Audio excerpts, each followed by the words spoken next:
दिवाळीच्या पार्श्वभूमीवर भारतीय जनता पार्टीतर्फे पत्रकार परिषद घेऊन महाराष्ट्रातील तमाम जनतेला दिवाळीच्या शुभेच्छा देत देवाभाऊंनी अधिक माहिती दिली। सर्वप्रथम आपल्या सर्वांना दीपावलीच्या मी खूप खूप शुभेच्छा देतो आणि दीपावली आणि येणारं नवीन वर्ष आपल्या सर्वांना सुख समाधानाचं, आनंदाचं जावं आणि आरोग्याचं जावं अशा प्रकारची ईश्वरचरणी प्रार्थना देखील करतो।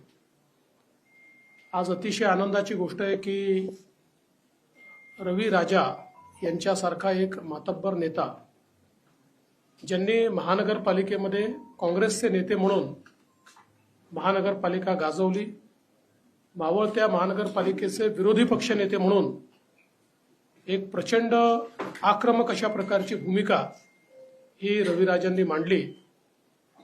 5 टर्म सातत्याने रविराजा हे महानगरपालिकेमध्ये निवडून आले आणि आशिषजींनी उल्लेख केला तसा एक विक्रम हा त्यांच्या नावाने हा देखील आहे की 23 वर्ष बेस्टचे सदस्य म्हणून त्यांनी काम केलं आणि बेस्टच्या संदर्भात मुंबई महानगरपालिकेत ऑथॉरिटी म्हणून रवी राजा यांच्याकडे बघितलं जातं। प्रचंड मोठा जनसंपर्क आहे आणि एक मोठा कनेक्ट काँग्रेस पक्षातल्याही इतर नेत्यांसोबत त्यांचा आहे, ज्याचा येत्या काळामध्ये निश्चितपणे आम्हाला फायदा होईल। त्यांच्यासोबत अनेक नेत्यांनी प्रवेश केलेला आहे, त्या सगळ्यांचं मी स्वागत करतो आणि मला अपेक्षा आहे की रवी राजा यांच्या अनुभवाचा फायदा हा भारतीय जनता पक्षाला मिळेल। त्यांच्या माध्यमातून अनेक लोक आता संपर्कात येत आहेत। पुढच्या काळामध्ये काँग्रेसची काही प्रमुख मंडळी ही त्यांच्या संपर्कातून भारतीय जनता पक्षामध्ये प्रवेश करतील अशा प्रकारची या ठिकाणी परिस्थिती आहे। ती नावं आज मला विचारू नका, ज्यावेळेस त्यांचा प्रवेश होईल तेव्हाच मी सांगेन। पण मला असं वाटतं की ज्या लोकांनी महानगरपालिकेत आणि शहरामध्ये काँग्रेस टिकवून ठेवली त्यापैकी एक असलेले रवी राजा हे आमच्याकडे आल्यामुळे निश्चित आम्हाला त्याचा एक मोठा फायदा होईल आणि अर्थातच त्यांचं कार्यक्षेत्र हे मोठं आहे, पण सायन कोळीवाडा एक मेजर त्यांचं क्षेत्र आहे, त्यामुळे तिथेही आमच्या उमेदवारांना तमिल सेल्वनजींना निवडून येण्याकरता एक मोठा हातभार त्यांचा लागेल।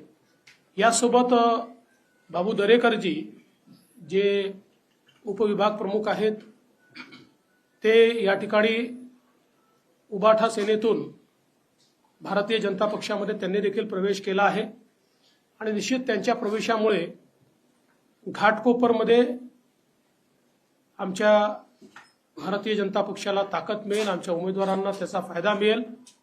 त्यांचंही मी मनापासून स्वागत करतो। येत्या काळामध्ये अनेक चांगले नेते हे भारतीय जनता पक्षामध्ये प्रवेश करताना आपल्याला दिसतील आणि एक प्रकारे जनतेच्या मनामध्ये आता विश्वास तयार व्हायला लागलेला आहे की पुन्हा एकदा महायुतीचंच सरकार हे सत्तेमध्ये येणार आहे आणि त्यामुळे एक सकारात्मकता महायुतीच्या संदर्भात ती आम्हाला देखील जनतेमध्ये पाहायला मिळते। आता आपल्याला कल्पना आहे की नामांकन पूर्ण झालेलं आहे। नामांकनानंतर काही ठिकाणी आमचे क्रॉस फॉर्म्स आले होते। काल त्या संदर्भात माननीय मुख्यमंत्री एकनाथराव शिंदेजींच्या घरी आमची बैठक झाली। त्या बैठकीमध्ये अजितदादाही होते, मी होतो, आमचे बावनकुळेजी, तटकरेजी, प्रफुल्लभाई सगळे आम्ही बसून जवळपास सगळे इश्यूज आम्ही संपवलेले आहेत। त्यामुळे आता त्या संदर्भातले कुठलेच इश्यू आमचे शिल्लक नाही। त्याचं प्रत्युत्तर तुम्हाला आज आणि उद्यामध्ये दिसेल आणि जे परत घेतले पाहिजे असे क्रॉस फॉर्म्स सगळे परत होतील। आता आमचा प्रयत्न असा आहे की काही ठिकाणी क्रॉस बंडखोरी आहे, म्हणजे एकमेकाच्या उमेदवारासमोर लोक उभे झालेले आहेत, त्याही संदर्भात आम्ही एक नीती त्याची तयार केलेली आहे आणि तिन्ही पक्ष मिळून अशा प्रकारे ज्यांनी त्या ठिकाणी तिकीट नसताना उमेदवारी भरली आहे त्यांना परत घेण्याचा प्रयत्न आमचा असणार आहे. पक्षांतर्गतही काही ठिकाणी अशा प्रकारचे आमचे कार्यकर्ते उभे झालेले आहेत. त्यांना विश्वासात घेऊन आणि योग्य प्रकारे त्यांच्याशी चर्चा करून त्यांनाही परत घ्यायला कसं लावायचं असा आमचा प्रयत्न असेल. कालच्या एकूणच जे काही आता उमेदवारी अर्ज परवा जे सगळे पूर्ण झाले त्याच्यामध्ये आणि काल स्क्रुटिनीनंतर आम्हाला अपेक्षित असे सगळे अर्ज वैध झालेले आहेत.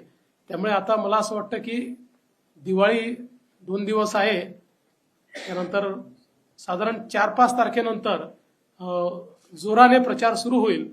त्याच्याकरता पूर्ण तयारीत आम्ही आहोत आणि अशा वेळी चांगली लोक भारतीय जनता पक्षात प्रवेश करतायत. मी त्यांचं सर्वांचं मनापासून स्वागत करतो.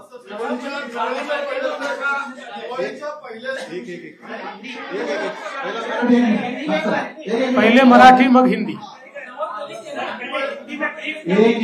आपण शांततेने घेतलं सगळे प्रश्न घेऊ. 1 मिनिट जरा शांतता. राहुल दिवाळीच्या पहिल्याच दिवशी मुंबई काँग्रेसला धक्का दिलेला आहे. येणाऱ्या काळामध्ये आणखी काही दिवसामध्ये काँग्रेसच्या प्रदेश नेतृत्वामध्ये काही धक्का मिळू शकतो का, असं काय पाहायला मिळू शकतं का? तुम्ही काय सूचक विधान केलं, येणाऱ्या काळात आणखी काय पक्षप्रवेश होऊ शकतात? निश्चितपणे होणार आहेत.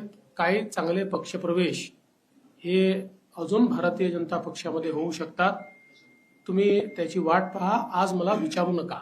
पक्षातील काही लोकांनी अपक्ष म्हणून अर्ज भरलेला आहे, त्यामध्ये गोपाळ शेट्टी काही जागा नाही, आमचा निश्चितपणे प्रयत्न आहे. बघा, शेवटी गोपाळ शेट्टी हे भारतीय जनता पक्षाचे एक अतिशय प्रामाणिक अशा प्रकारचे सैनिक राहिले आहेत. ते अनेक वेळा आग्रही असतात, पण शेवटी पक्षशिस्त ते मान्य करतात. त्यामुळे आमचा हा प्रयत्न असेल की सगळी परिस्थिती त्यांना समजून सांगावी आणि त्यांनी नेहमी जी भूमिका घेतली आहे भारतीय जनता पक्षाच्या मागे उभं राहण्याची, तीच भूमिका त्यांनी घ्यावी अशा प्रकारचा आमचा प्रयत्न असेल.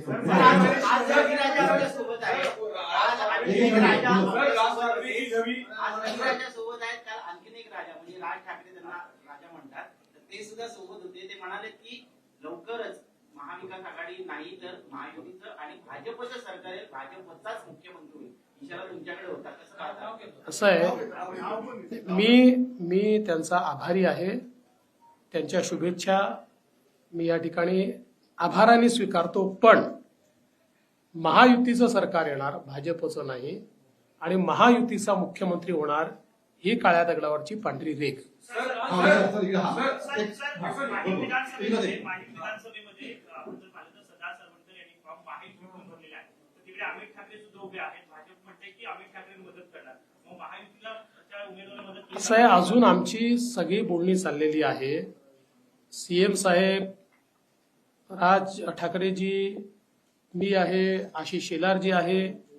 आमचा प्रयत्न आहे अजूनही की मार्ग असा निघावा की ज्यातनं आम्ही सगळे एकत्रित राहिलो पाहिजे. हा प्रयत्न अजून चाललेला आहे. विनोद ठाकरेजी सगळी उत्तरवादी विरोधी आहे, तुम्ही त्यांना उघडपणे समर्थन देत आहे आणि त्यांच्या समर्थन पण घेत आहे.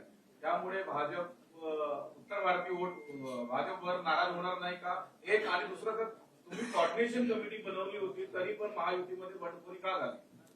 पहिल्या प्रश्नाचं उत्तर असं आहे की आपण जो प्रश्न विचारला त्याचं उत्तर हे मागच्याच लोकसभेच्या वेळी मी दिलेलं आहे की आता राज ठाकरे यांनी व्यापक हिंदुत्वाची भूमिका घेतलेली आहे.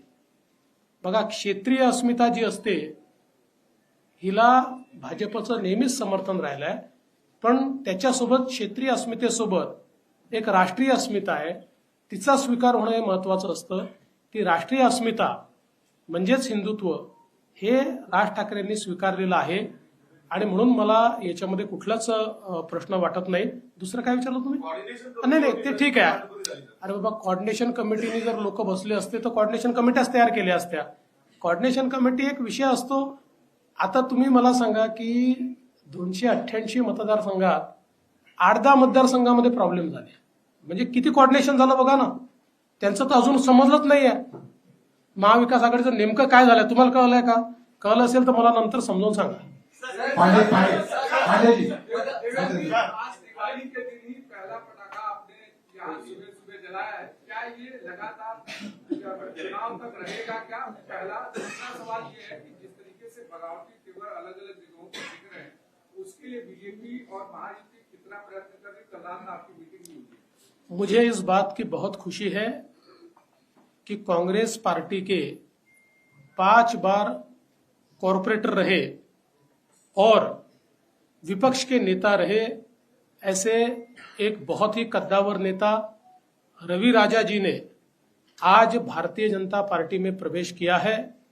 उनके साथ कई प्रमुख पदाधिकारियों ने भी भारतीय जनता पार्टी में प्रवेश किया है।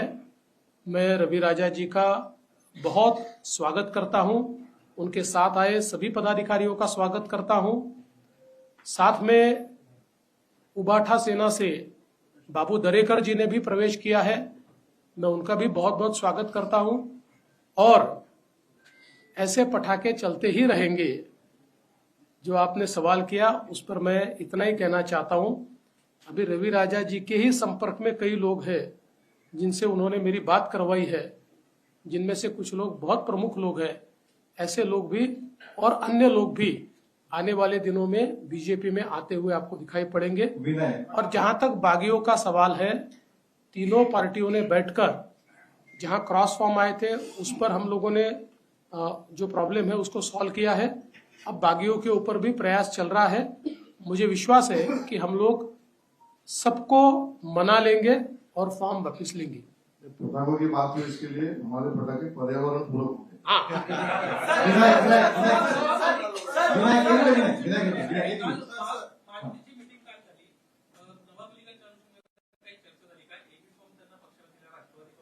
मला असं वाटतं याच्यावरची अधिकृत भूमिका आशिष शेलारांनी काल मांडली, त्याच्यानंतर मी देखील ती भूमिका अधिकृत आहे हे सांगितलेलं आहे।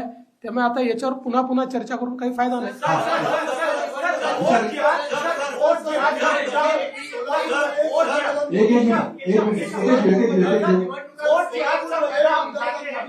All India Muslim Personal Law Board के मौलाना सज्जाद आज मनोज जरांगी पाटिल से मिल रहे हैं। आपके खिलाफ बीजेपी के खिलाफ एक एंटी फ्रंट बनाने का प्रयास all India Muslim Personal Law board द्वारा किया जा रहा है, उस पर आपका क्या कहना है? देखिए, डेमोक्रेसी है, लोकतंत्र है। लोकतंत्र में जिसको फ्रंट बनाना है बनाए, जिसको बैक बनाना है बनाए, जिसको जो बनाना है बनाए।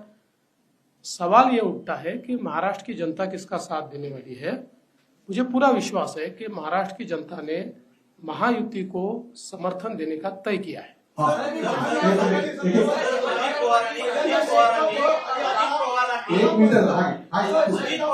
अजित पवारांनी तासगावमध्ये फार मोठं वक्तव्य केलं।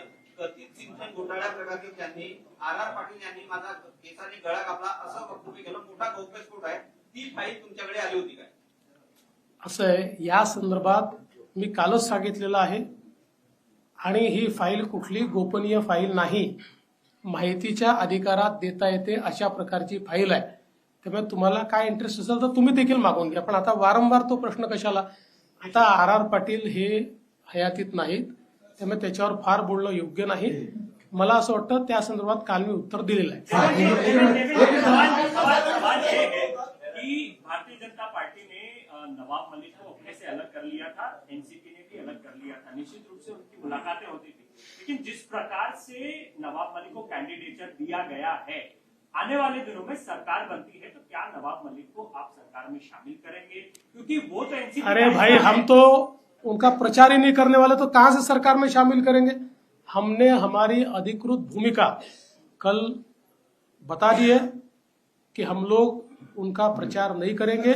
उनके खिलाफ शिवसेना का उम्मीदवार है, उस उम्मीदवार का प्रचार भारतीय जनता पार्टी और शिवसेना करेगी। लेकिन नवाब मलिक की बेटी के खिलाफ, नवाब मलिक की बेटी के खिलाफ महायुति का कैंडिडेट क्यों? शिक्षक आहे, त्यांच्या पगारवाढीचा निर्णय घेण्यात आला होता, मात्र काही त्याच्यामध्ये त्रुटी आहे, ती पडताळणी करायची आहे, त्या निर्णयाला ब्रेक दिली गेली आहे।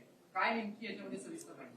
मला वाटत नाही असा कुठला ब्रेक दिला। आम्ही घेतलेल्या कुठल्याच निर्णयाला ब्रेक नाही। सुशांत, आमचे निर्णय सुसाट असतात, ब्रेक लागतच नाही। आता शेवटचे दोन प्रश्न घेऊ। भाजप जवळपास 100हून अधिक सभा घेत आहे, त्यामध्ये नरेंद्र मोदींच्या 8 ते 10 सभा आहेत। काय नेमकं नियोजन ठरलं? नाही, असं आहे की भारतीय जनता पार्टी आणि सगळेच पक्ष निवडणुकाच्या निमित्ताने सभा घेत असतात। आमची राष्ट्रीय पार्टी आमच्याकडे अतिशय पॉप्युलर अशा प्रकारचं नेतृत्व आहे, लोकांना हवं असं वाटणारं नेतृत्व आहे। त्यामुळे निश्चितपणे मोदीजी असतील, अमितभाई शहा असतील, नड्डाजी असतील किंवा आमचे मुख्यमंत्री असतील किंवा गडकरी साहेब असतील, असे जे राष्ट्रीय स्तराचे राजनाथ सिंगजी असतील, राष्ट्रीय स्तराचे नेते असतील किंवा आमचे मुख्यमंत्री असतील, आम्ही कोणाकोणाला बोलवणार आहे हे फार सोपं आहे. तुम्ही आमची 40 लोकांची स्टार प्रचारकांची यादी बघा. त्या यादीत ज्या त्या प्रत्येकाची आम्ही या ठिकाणी सभा करू. बांधलेली शेवटचा- बांधलेली शेवटचा.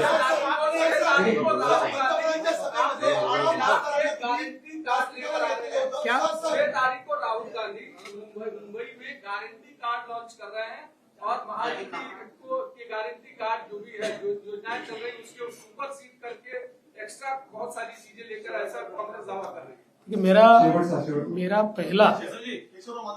मेरा पहला सवाल राहुल जी को यही होगा कि आपने ऐसा ही गारंटी कार्ड तेलंगाना में दिया था, वो क्यों इम्प्लीमेंट नहीं हो पाया? आपने ऐसा ही गारंटी कार्ड हिमाचल प्रदेश में दिया था, वो क्यों नहीं इम्प्लीमेंट हो पाया? आपका गारंटी कार्ड ये राजस्थान में और छत्तीसगढ़ में फेल हो गया, इसलिए लोगों ने आपको फेल कर दिया. तो ये गारंटी कार्ड का ढकोसला लेकर जो वो आ रहे हैं उसकी क्रेडिबिलिटी 0 है. तुषार लास्ट. काँग्रेसने कट केलेला आहे. मोदींच्या व्यासपीठावरती ते दिसलेले होते. तुम्ही मोठा कार्यक्रम घेतलेला होता घराच्या चावी वाटपासंदर्भात. आधी शेकापचे जयंत पाटील, आता डाव्या पक्षातील आडम मास्तर. महायुती अशा लोकांना संधी देणार का, जवळ करणार? आडम मास्तरांना चांगले लोक कोण आहेत आणि वाईट कोण आहेत याची ओळखच पटली नाही. ते आमच्या विरोधी विचाराचे असताना देखील गरीबाला घर दिलं पाहिजे म्हणून 30,000 घरं आम्ही त्यांच्या संस्थेच्या मार्फत बांधून दिली. 30,000 घरं. आणि आउट ऑफ द वे जाऊन गरीबाकरता त्याला ऍडिशनल पैसा देणं, त्या ठिकाणी सोयी करणं, या सगळ्या गोष्टी आम्ही केल्या. तरी देखील लोकसभेच्या वेळी त्यांना काँग्रेसने चॉकलेट दिलं, ते काँग्रेससोबत गेले. आता त्यांच्या लक्षात आलं, आता ठीक आहे, आता ते त्यांनी ठरवायचं आहे काय करायचं आहे ते. मला एवढंच वाटतं की कोण उपयोगी आहेत आणि कोण उपयोग करून घेतात याचा कधीतरी विचार आडम मास्तरांसारख्या लोकांनी केला पाहिजे. रवि राजा के आने के बाद भारतीय जनता पार्टी क्यों मजबूत होगी मुंबई में? कितनी सीटें आप मुंबई से निकाल पाए? देखिए, बहुत मजबूत हमारी पार्टी मुंबई में होगी क्योंकि एक अनुभवी नेता हमारे पास आया है. विशेष रूप से उनका जो कार्य क्षेत्र है और उसमें भी सायन कोळीवाड़ा है कि जहां से एक प्रकार से वो अपना बड़ा वजूद रखते हैं. वहां तो हमको फायदा होगा ही, लेकिन उनके संपर्क से अन्य जगह पर भी फायदा होगा. तुषार आखरी आणि मग 5 मिनिटं रवी राजा भाऊ. दिवाळीचे दिवस आहे. तुम्ही अनेकांना दिवाळीच्या शुभेच्छा देतात. तुम्हाला दिवाळीची फोन येतात. 2 प्रमुख फोन. उद्धव ठाकरेंचा तुम्हाला दिवाळीच्या शुभेच्छांसाठी फोन आला का? शरद पवारांचा तुम्हाला फोन आला का? किंवा तुम्ही यांना दिवाळीच्या शुभेच्छा देणार आहात का? मला अजून फोन आला नाही, पण माझ्या जाहीरपणे त्यांना दिवाळीच्या शुभेच्छा आहेत. धन्यवाद. एक फक्त एक रवी राजा बोलणार आहेत या सगळ्या ठिकाणी. आपण त्याला पहिल्यांदा एक आता रवी राजा. सर्वप्रथम सगळे जे इकडे उपस्थित आहे सगळे लोकांना मी दिवाळीचे मनपूर्वक शुभेच्छा देतात. या प्रसंगी जे आज पक्षप्रवेशचे कार्यक्रम मध्ये सर्वप्रथम मी भारताचे पंतप्रधान नरेंद्र मोदीजी, होम मिनिस्टर अमित शाहजी, भाजपचे अध्यक्ष नड्डाजी, भावी मुख्यमंत्री आणि आताचे उपमुख्यमंत्री श्री देवेंद्र फडणवीस जी, हे फक्त सेन्सर करून टाकाल. You don't aspire to become chief minister. मुंबईचे बीजेपीचे अध्यक्ष आशिष शेलारजी, आमचे सोबत आमदार कपिल सोलमजी, आमचे सोबत पराग शाहजी, राजेश शिरवडकरजी आणि सगळे जे उपस्थित आमचे मित्रांनो, आज मी 44 वर्ष जे काँग्रेसमध्ये होते ते सोडून या पक्षात मी आता आज पक्षप्रवेश केलेला आहे आणि या निमित्ताने आदरणीय फडणवीस साहेबांनी आणि आशिष शेलार साहेबांनी मला एक जबाबदारी दिलेला आहे की मी मुंबई प्रदेशच्या भाजपचा उपाध्यक्ष दिलेला आहे. त्यांनी नेमणूक केलेला आहे. मी त्याला मनपूर्वक आभार मानत आहे. आणि मी एक सांगू इच्छितो की मी जे पक्षात आलेला आहे ते पक्षात जे प्रोग्रेसिव्ह पक्ष आणि जे मुंबईमध्ये आणि महाराष्ट्रामध्ये आणि भारतात जे आता पंतप्रधान मोदीचे नेतृत्वावर जे काम होतात हे बघून कोणी आता असं सांगू शकत नाही की महाराष्ट्रामध्ये महायुती सरकार येणार आहे. आणि जे लोक बसलेले आहे फक्त स्वप्न बघतात, स्वप्नामध्ये राहतात आणि आमच्या असा अपेक्षा आहे. मी एक अनकंडिशनल सपोर्ट म्हणून इकडे आलेला आहे. एक कार्यकर्ता म्हणून मी इकडे काम करणार आहे. आणि फक्त जसं मी 5 टर्म नगरसेवक होते आणि नंतर मी लीडर ऑफ ऑपोजिशन होते. फक्त असं आहे की काँग्रेस पार्टीने कधीही माझा जे उपयोग करायला पाहिजे, जे माझ्या ज्ञानचा उपयोग करायला पाहिजे ते कधी केले नाही. माझा एक विनंती आहे की माझा जे एक्सपिरियन्स आहे, माझा जे ज्ञान आहे, आपण उपयोग करा. आणि त्यासाठी मी पार्टीसाठी काय करायचं मी रात्री दिवस एक करून करणार आहे. आणि दुसरं असं आहे की माझे बाजूला आमचे आमदार तमिल सलम बसलेला आहे. आज मी आपल्याला सांगू इच्छितो की तमिल सलम आता जिंकलेला आहे. आता फक्त मार्जिनसाठी आपण ते बघायचे आहे. आणि परत आदरणीय देवेंद्र फडणवीस साहेब आणि आशिष शेलार साहेबांना मी धन्यवाद देतो. जय हिंद, जय भारत. सर हिंदी में एक सवाल ले लेते हैं. क्या कारण है कि आपने कांग्रेस पार्टी छोड़ी? दिवाळी सगळ्यांना सुरू होती आहे. सगळ्यांना शुभेच्छा आपण देतो आहोत. त्याची विनंती करतो की त्यांनी मिठाई देऊन दिवाळी सगळ्यांची सुरू करा. एक मिनिट मी देतो बोलतो. दिवाळी